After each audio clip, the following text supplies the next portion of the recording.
दोस्तों, बहुत बहुत नमस्कार। हमारे इस मंच पर आप सभी का स्वागत है। ये कैसा लोकतंत्र है? ये कैसी मीडिया है? ये कैसे सरकार है? चार लोकतंत्र के स्तंभ, जिसमें चौथा स्तंभ मीडिया है, पत्रकारिता है। लेकिन आज मैं बड़ा हैरान हूं। चारों तरफ मीडिया एक तरफ या तो सरकार का गुणगान करने में लगा है और दूसरा मीडिया है जो मौका ढूंढता है कि किसी तरह का मुद्दा मिल जाए और उसको तुरंत वायरल कर दें। और कल ऐसी ही घटना मैंने देखी और मैं बड़ा हैरान हुआ। मैं हैरान हुआ कि मैं देखता था कि एक तरफ गोदी मीडिया जिसको बोलते हैं, जो हर टाइम सरकार ने अगर छींक भी मारी है तो उसको दिखाने का काम कर रही है। सरकार के हाथों रुमाल भी गिर जाता है तो सारा दिन उसको दिखाया जाता है, या फिर सांप्रदायिकता का ध्रुवीकरण करने की कोशिश की जाती है। लेकिन वहीं दूसरी ओर कुछ सोशल मीडिया के प्लेटफॉर्म्स एक मुद्दा होता भी नहीं और उसे बना दिया जाता है। आपने अभी कुछ दिन पहले लल्लन टॉप पर एक इंटरव्यू देखा होगा नितिन गडकरी जी का, जिसके बारे में हम सब जानते हैं, जो बड़े बखूबी अपनी बातों को रखते हैं, कभी पार्टी के विरोध में जिन्होंने बात नहीं किया, और सरकार के अंदर अगर खूबियां हैं तो खूबियों की चर्चा करते हैं। लेकिन वो सदा अपने कार्यों को लेकर सरकार के बारे में चर्चा करते हैं और किसी भी तरह से अगर देश की स्थिति, चाहे वो किसानों को लेकर हो, मजदूरों को लेकर हो, उस पर कभी भी टीका टिप्पणी ऐसी नहीं करते कि जिससे सरकार की खिलाफत हो या ऐसा लगे कि नितिन गडकरी जो है वो मोदी जी के खिलाफ है या सरकार की नीतियों के खिलाफ है। बड़े ही ईमानदार, बहुत ही अच्छे और बहुत ही काम करने वाले मंत्री नितिन गडकरी जी ने जब लल्लन टॉप को इंटरव्यू दिया तो ये पूरा इंटरव्यू मैंने देखा और मैं देखकर हटा ही था कि कल मैं अचानक पाता हूं कि अलग अलग 10 से 15 सोशल मीडिया प्लेटफॉर्म्स पर नितिन गडकरी जी का नाम लेकर और मोदी पर टारगेट किया जा रहा है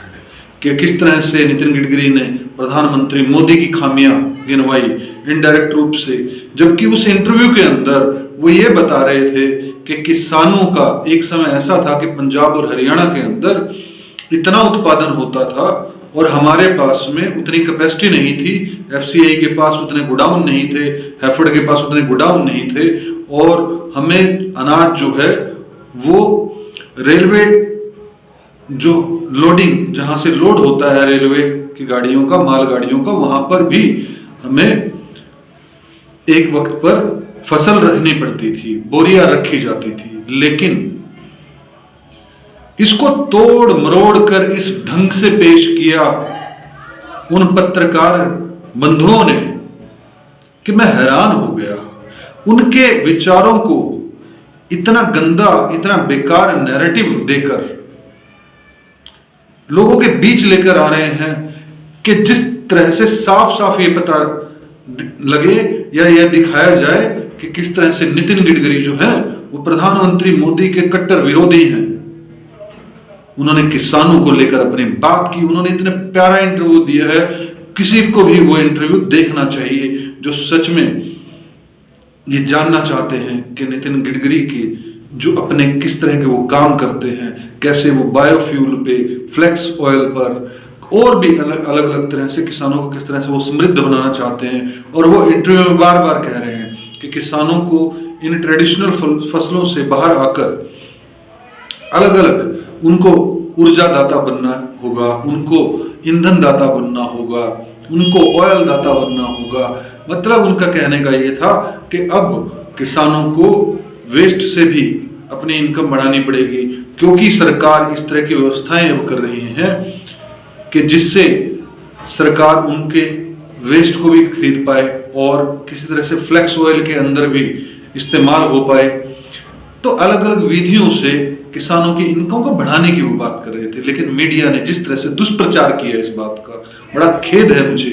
मैं सिर्फ और सिर्फ जब न्यूज चैनल को देखता था और फिर एक समय के बाद मैंने न्यूज चैनल्स को देखना बंद कर दिया, क्योंकि सच दिखा ही नहीं रहे, सच को छुपाया जा रहा है। लेकिन जिस तरह से सोशल मीडिया से एक उम्मीद हमें जगी थी कि सोशल मीडिया कम से कम उस नैरेटिव को पेश करता है कि जिससे ये गोदी मीडिया बचता है, जिससे बड़े बड़े न्यूज चैनल जो हैं वो बचते हैं और दिखाना नहीं चाहते।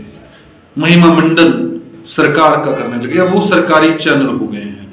सोशल मीडिया से एक उम्मीद जगी थी, लेकिन कल जब मैं एक वीडियो देखता हूं तो मैं हताश हो जाता हूं कि अब इसके अंदर भी कुछ ऐसे पत्रकार आ गए हैं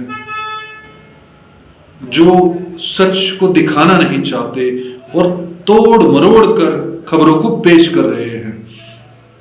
ये किसी से छुपा नहीं है कि नितिन गडकरी जी ने कितना काम किया है देश के लिए। जितना काम उन्होंने पिछले 10 सालों में किया है वो 50 साल में भी नहीं हो सकता था, लेकिन उन्होंने संभव बनाया। और ऐसे व्यक्ति के कंधे के ऊपर बंदूक रखकर आप एक ऐसा नैरेटिव फैला रहे हैं कि वो प्रधानमंत्री के विपक्ष में बोल रहे हैं, वो सरकार के विपक्ष में बोल रहे हैं। आखिर ये क्या है? हम क्या साबित करना चाहते हैं कि जनता बेवकूफ है? जनता के पास में अगर देखने की एक टेक्नोलॉजी, फोन उनके पास आ गया तो कुछ भी परोस देंगे हम। अगर सोशल मीडिया के पत्रकार भी ऐसा करने लगेंगे तो देश हताश हो जाएगा, देश निराश हो जाएगा। और हमें इस बात से इस देश को बचाना है, इस बात से हमें इस देश की जनता को बचाना है। और मैं साथियों से, सभी से अपील करना चाहूंगा, मेन स्ट्रीम मीडिया से भी, सोशल मीडिया से भी, कम से कम सच दिखाने का साहस तो हम करें, सच दिखाने की बात तो हम करें। पत्रकारिता चौथा लोकतंत्र का स्तंभ है और पत्रकार वही है, पत्रकारिता वही है जो बिना डर के सच्चाई को दिखाए, ईमानदारी से सच्चाई को दिखाए। वही एक सच्ची पत्रकारिता है। मुझे लगता है कि जो मैं बात कहना चाहता था वो मैंने कही। आपको कैसी लगी कमेंट सेक्शन में जरूर बताइएगा। इसी के साथ इस वीडियो का समापन करते हैं। जय हिंद, जय भारत।